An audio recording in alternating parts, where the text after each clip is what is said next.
In the dust-choked dawn of the 13th century, a force emerged from the endless steppes of Mongolia, a force so relentless, so cunning, that its very name became synonymous with terror.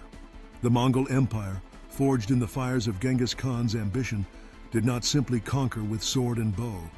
They wielded fear as their deadliest weapon, unleashing psychological warfare so profound that entire civilizations knelt in submission before a single arrow was loosed. These warriors changed the course of history, not only by their might, but by the shadows they cast over the hearts of men. Picture the approach of the Mongol horde, clouds of dust on the horizon, the thunder of hooves, banners flapping like the wings of vultures. But before their arrival, the fear had already taken root. Through a sprawling network of spies, merchants, and diplomats, tales of Mongol brutality spread ahead of their armies, infecting towns and courts with dread. Whispers of annihilated cities and mountains of skulls traveled faster than any horse. People spoke of the Mongols as if they were not merely men, but forces of nature, unstoppable, merciless, inevitable. This reputation was no accident. The Mongols understood that terror was a tool to be sharpened and wielded with surgical precision. They sent envoys to demand surrender, promising mercy to those who yielded and unspeakable vengeance to those who resisted. And when a city dared to defy them, the consequences were catastrophic. Survivors would be spared to carry tales of horror to the next settlement, amplifying the legend, multiplying the fear. While enemies fled in terror, these warriors stood their ground, knowing that their reputation fought half the battle for them. But the Mongols did not rely solely on destruction.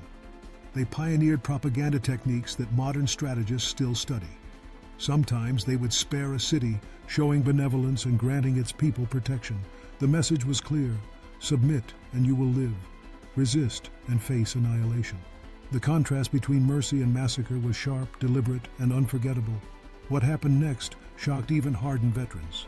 Entire populations surrendered without resistance, choosing subjugation over the certainty of death. These psychological tactics allowed a relatively small, nomadic population to command an empire stretching from Eastern Europe to the Pacific Ocean. The Mongols exploited the weaknesses of empires, targeting morale rather than fortresses. They understood the human mind, the frailty beneath the armor, the panic behind city walls. At times, their armies would stage elaborate demonstrations of strength, riding in endless circles to create the illusion of overwhelming numbers.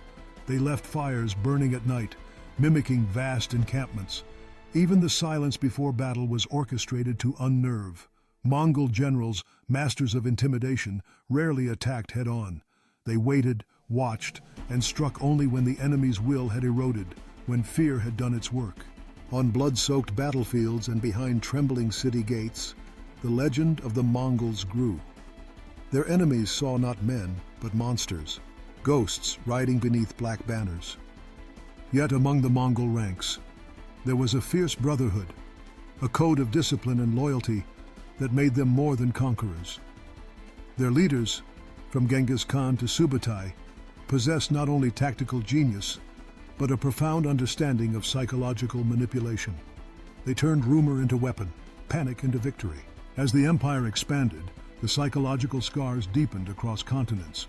In Baghdad, Kiev, and Beijing, rulers weighed the cost of defiance against the certainty of destruction.